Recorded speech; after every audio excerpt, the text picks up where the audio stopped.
Let me say a couple of things about the postmodern self. This this is a I will confess that this is one of those places where I'm not entirely sure um, what I'm describing constitutes an entirely new way of looking at the self, or if it's really a kind of updated and more nuanced iteration of Goffman's notion of the self as something that gets presented. But there is enough distinctiveness in the work of people like Kenneth Gergen and what they have to say about the way in which the self operates in the current world with technology and sort of the collapsing of social distance between us and social others, but also our culture and the cultures that exist around the world. It's distinct enough that it probably deserves a couple of minutes, sort of on its own. So, for those who are not familiar with postmodernity, I'll give you just the briefest of introductions. Um, so there are people who argue that human history can kind of be divided up into eras or periods, um, and that we have, until relatively recently, we have been living in what has come to be called the modern era, right? And the modern era succeeded the previous era, which was the Romantic era. So the Romantic era gives way to the modern era. And now people are arguing that the modern era has given way to a postmodern era. After modern, postmodern. Um, there's a lot out there about what constitutes postmodernity, what differentiates it from modernity, for example. Without getting too deep into the weeds, the main differences seem to be a fracturing of previously established forms of authority um, that narratives, what we call narratives, which are these large scale stories, narratives about the way the world work have become sort of problematized, and that people's confidence in the validity of those narratives, the value of those narratives is shaken at the very least, if not completely upended. So, in the postmodern world, in the postmodern era, claims of truth, for example, become highly questionable, right? Because people begin to ask things like, "Whose truth?" Based on what, right? So you start to get that, or faith in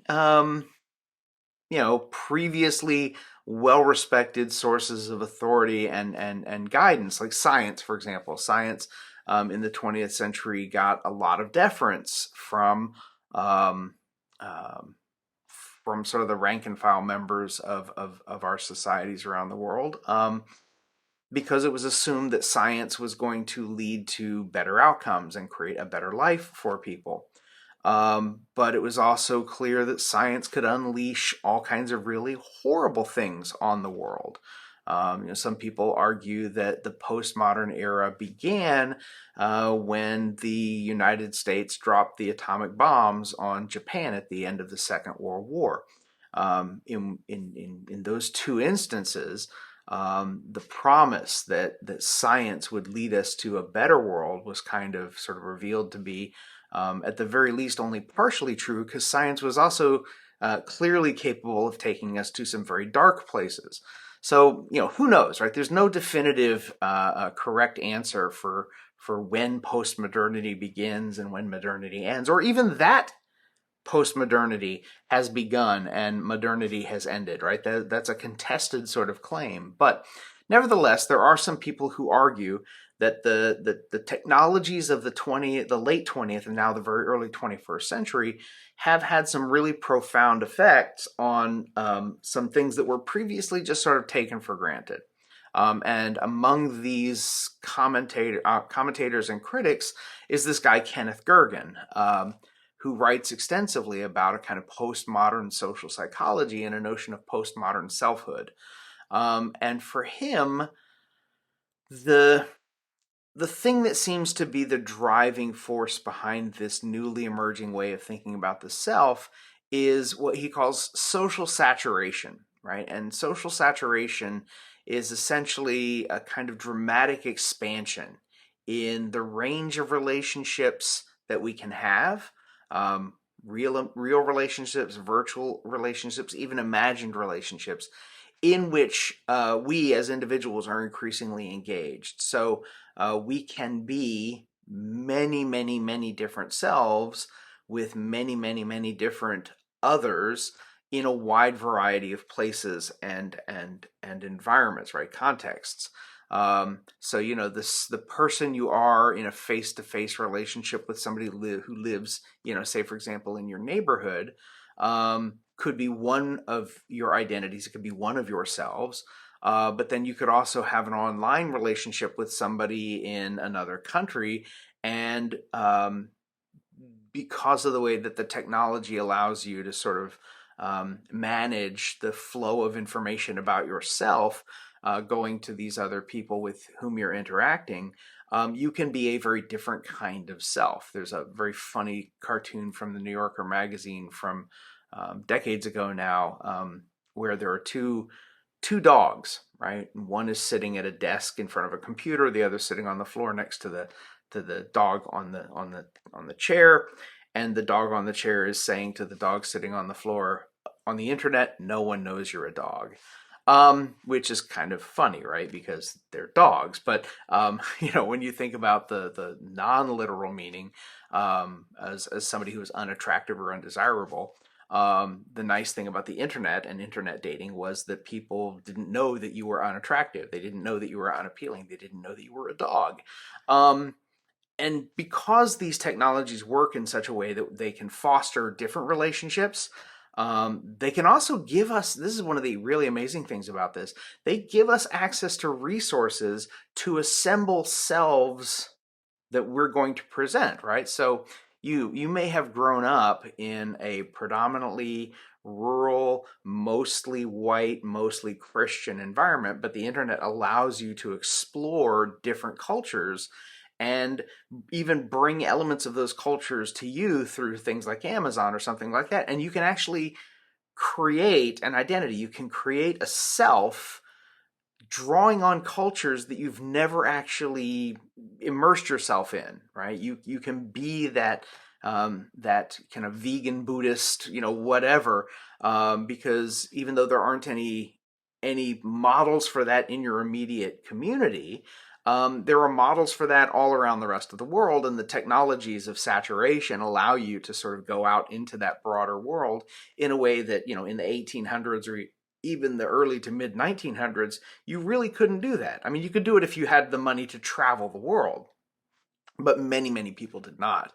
And so, people were kind of limited in what kinds of people they could become because the resources they were using to create a sense of self and a sense of identity were those that were available to them in their immediate environment. But as the technology changes, so too does that. And so Gergen's writing a lot about what's involved in kind of creating selves as constructs, and especially creating selves as constructs in a time, in a period of history where those selves can be sort of presented and interacted with all around the world in a wide variety of environments, all from the relative comfort of your home. You don't have to leave your home to sort of engage in a conversation with somebody in Vienna or Beijing, or Mumbai or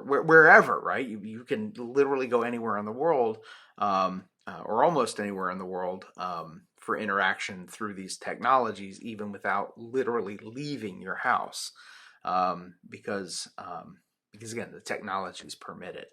And for him, there are some definite upsides to this. I think he's also worried that there are some some genuinely concerning elements to this. Now, the idea of a kind of multiphrenia, which is a kind of sense of the fracturing or the schisming of the self into a wide range of identities, all of which kind of reside in one person. Not like a person with a multiple personality disorder, but rather that there isn't really an authentic core self that each of us has, but rather multiple selves, all of which are perhaps equally authentic to the audiences with whom we share them. Right. So there's a very interesting sort of set of implications um, to selfhood that get revealed as we sort of see the impact of technologies on the development of self. So this one, like I said, is a little bit more esoteric, a little bit less straightforward, I think, and easy to understand relative to, say, the dramaturgical self, or the notion of the self as a social structure, or even going all the way back to Mead and Cooley, the idea of the self as a kind of communicative process. But it is out there, and I think it is something that we should be aware of. And you do have a short reading from Gergen that kind of, I hope, also helps to emphasize and clarify some of these points. Obviously, again, if you guys have any questions about this stuff, reach out, let me know. And until then, I will say goodbye.